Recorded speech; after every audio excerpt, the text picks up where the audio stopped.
I believe nicotine is not addictive, yes. Mr. Johnston. Congressman, cigarettes and nicotine clearly do not meet the classic definitions of addiction. There is no intoxication. We'll take that as a no. And again, time is short. If you could just, I think each of you believe nicotine is not addictive. We just would like to have this for the record. I don't believe that nicotine or our products are addictive.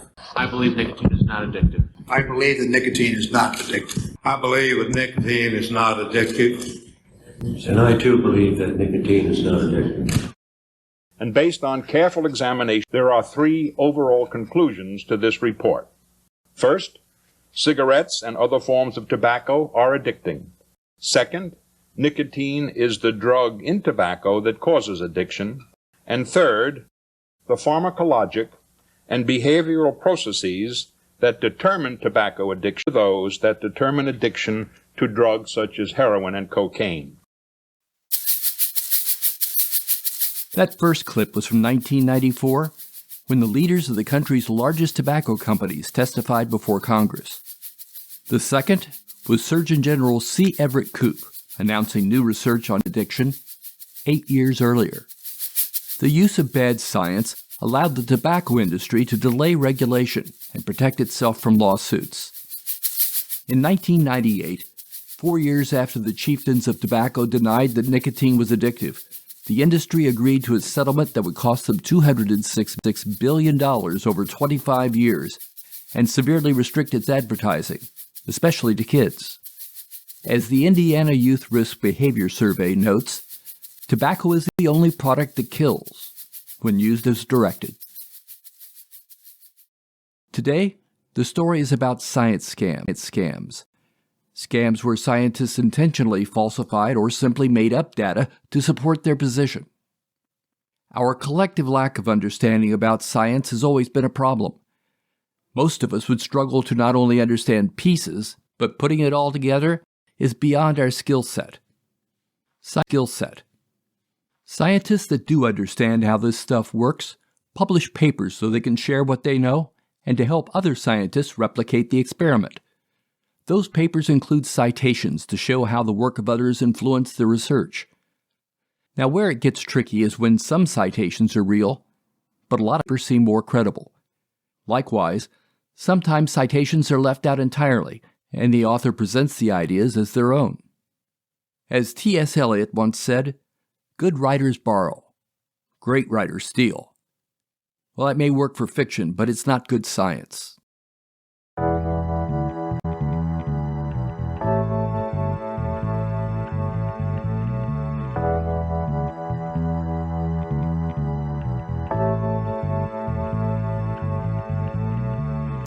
Nevertheless, those papers can find their way into print, usually through vanity presses that skip over the peer review process and publish what they're paid to print. In 2009, Philip Davis, a graduate student at Cornell University, ran a scam to prove a point. He had received numerous invitations to be published in Bentham science journals.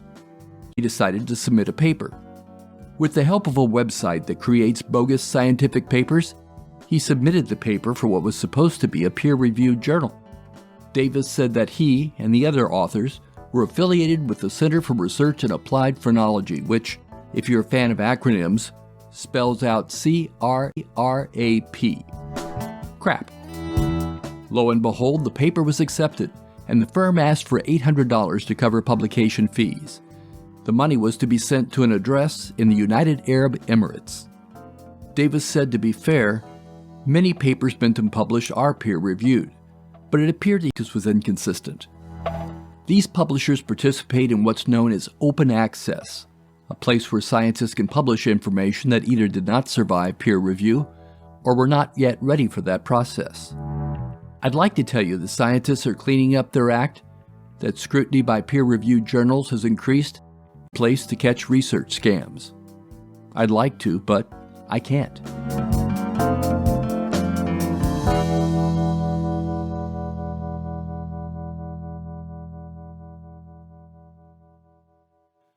A 2012 study published in the Proceedings of the National Academy of Sciences,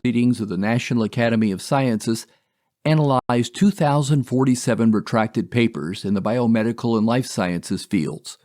The study reported misconduct was responsible for 3/4 of the retractions where the cause could be identified.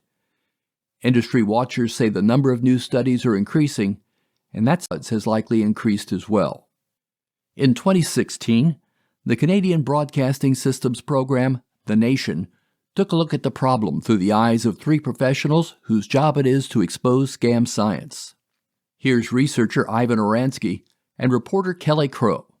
It's been happening as long as scientists have been kids. There have been people, one of whom actually painted with a magic marker on a mouse in an elevator on the way up to give a presentation to make it look as though his results were actually what he wanted everybody to think they were. That was William Summerlin who colored his mouse with a marker. And he has lots of company in the rogues gallery of scientific misconduct. Here's Wang Woo-suk, the South Korean scientist who thrilled the world saying he'd cloned human embryonic cells. Except he didn't. He made it up. There's John Darcy, the Harvard cardiologist who can claim dozens of faked papers. Over here, UK Dr. Malcolm Pierce claiming a world first by reversing a miscarriage, except the patient didn't exist. That's the guy who plagiarized the paper about plagiarism. And meet Dong-Pyu Han, who faked a vaccine experiment by spiking his rabbit samples with human blood. And so when confronted, Han confessed, felt terrible about it, but eventually lost his job. Long story short, is now serving an almost 5-year prison sentence for fraud. Sometimes, bad science is convicting evidence. It sent Robert Stinson to prison for 23 years for a crime he didn't commit. Here's Professor Keith Finley of the Wisconsin Innocence Project. The case of Robert Lee Stinson is a guy in Milwaukee who was convicted in the mid-1980s of a sexual assault and murder based on almost entirely on forensic odontology evidence. That's dental evidence, bite mark evidence. The forensic dentist, the odontologist, opined that no one's teeth could have made those marks on the victim's body except Robert Lee Stinson. Testing after Robert Lee Stinson had spent 23 years in prison proved that he was not the person who killed that victim and left those bite marks, that it was actually somebody else, also identified by the DNA testing, who, when then confronted with the DNA results, confessed and explained how he had committed this particular crime. Track evidence has been under question for some time. For example, tire tracks and footprints can change as dirt dries or undergoes other natural changes. Skin around bite marks can swell or shrink after an attack or after death. Without being able to replicate the exact conditions at the time of the crime, it's nearly impossible to prove or disprove the facts of a case. You might think DNA would solve a lot of these problems, but Ruth Morgan, the director of the Center for Forensic Scientists at the University College of London, provided an example during a TED Talk.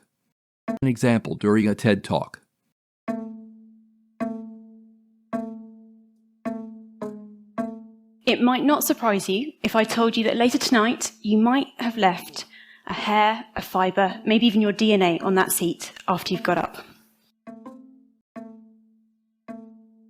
But they pick up that hair or that fibre. Ordinarily, that's not a problem. But what if they go off to commit a crime, they leave a trace of you at that crime scene, and you become the prime suspect? At this point, you might be thinking, this is for? Isn't that what it does? Isn't that what we see on shows like CSI? The team follow the evidence, they identify the suspect, and then they close the case.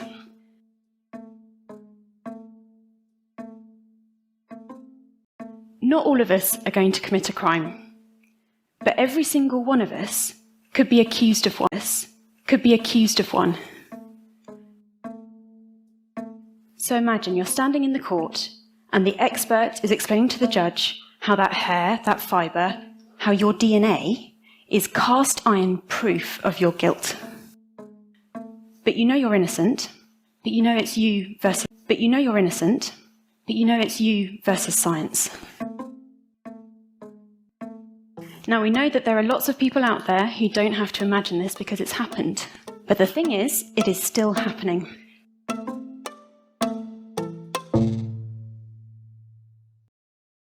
In 2000, they looked at 268 cases where hair evidence was used to incriminate a suspect. And what they found was that in 257 of those cases, erroneous statements were made. That's 96%. In 96% of the cases, the forensic evidence was misinterpreted. And we've seen a similar issue for other forensic evidence types in our studies in the UK. Forensic science has got a problem that technology alone can't fix. What we really need to know is that if we find your DNA on a weapon or gunshot residue on you, how did it get there? And when did it get there? And the issue is at the moment, we don't have the data that we need to be able to answer that question sufficiently. Let's go from biology to meteorology and whether scientists can make it rain. Charlie Hatfield said he could make it rain. In fact, he had done so, bringing 18 inches of rain. In 1915, San Diego found itself in a severe drought, so city officials called on Charlie. Charlie Hatfield said he could fill the Marina Reservoir within a year. Marina Reservoir, to be filled, held 15 billion gallons of water. It was only a third full. Held 15 billion gallons of water. It was only a third full. So Charlie had to be able to have enough rain and runoff to generate 10 billion gallons. And they all felt that for $10,000, that was a good deal. The first rain that Charlie felt that he had enhanced began on about January 10th.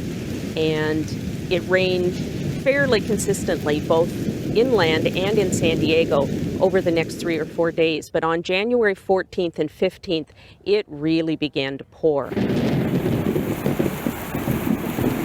The heavy rains between the 14th and the 8th caused flooding in the San Diego River Valley. It caused flooding in the Otay River Valley. It caused some flooding in the Sweetwater River Valley. And it caused the lake behind the Otay Dam to become full. Many roads were washed out. Many railroad lines were washed out with this first rain. But everybody felt that on the 19th, the rain stopped. The rain started again on January 24th, but it wasn't severe and people weren't too concerned. But it continued, and it rained on the 25th, and it rained tremendous amounts on the 26th. And people throughout San Diego County began to get very concerned because they hadn't really had a major recovery. People were trying to figure out how to just stay alive during this. The people in the city of San Diego were isolated because roads leading out had been wiped out. The rain wiped out most of the railroad tracks. Over 200 bridges throughout San Diego County were destroyed or gone. The Lake Marina Dam, which was the focus for all of this rain, actually held up. So Charlie was successful. He filled Marina Dam. An estimated 20 people died from the flooding, and although Charlie had delivered, they wanted to hang him because it was too much rain. Some members of the San Diego Council felt Charlie was owed the $10,000, but lawsuits were being filed against the city for instigating the disaster. Listen again to Lynn Christensen, who told the story in a documentary for the San Diego Department. Some people were going to sue the city of San Diego for the damage that had happened to their crops and their livestock. And so, through his attorney, when Charlie asked for his money, he was told that if he agreed to say that all the damage was his fault because he had brought this rain in, pay him the $10,000. But Charlie and his lawyer were smart, and they knew that if he agreed to that he would be paying these people off for years to come. And so they said no, they would not claim that Charlie had caused this damage to happen. And so City of San Diego never paid Charlie. San Diego never paid Charlie his $10,000. Did Charlie Hatfield make it rain? Probably not. Meteorologists said Hatfield arrived only when rain was already in the forecast. And because Hatfield claimed he'd caused rain more than 500 times, Those who studied his history believe his real skill was in listening to weather forecasts. Things might have been different for San Diego if only it had asked John Keating about his miracle. H2O is water without the wet. We start with only the purest, freshest water. Then we apply our secret dehydration technology to use H2O. Simply measure out 8 ounces of cool, clean water. Add it to the H2O, shake for a few seconds, and enjoy cool, clean, satisfying water ready to drink. Why struggle with the weight and inconvenience of water when you can take H2O along? People get taken by a scam or con because they want to believe they can become richer, smarter, or more attractive to a partner.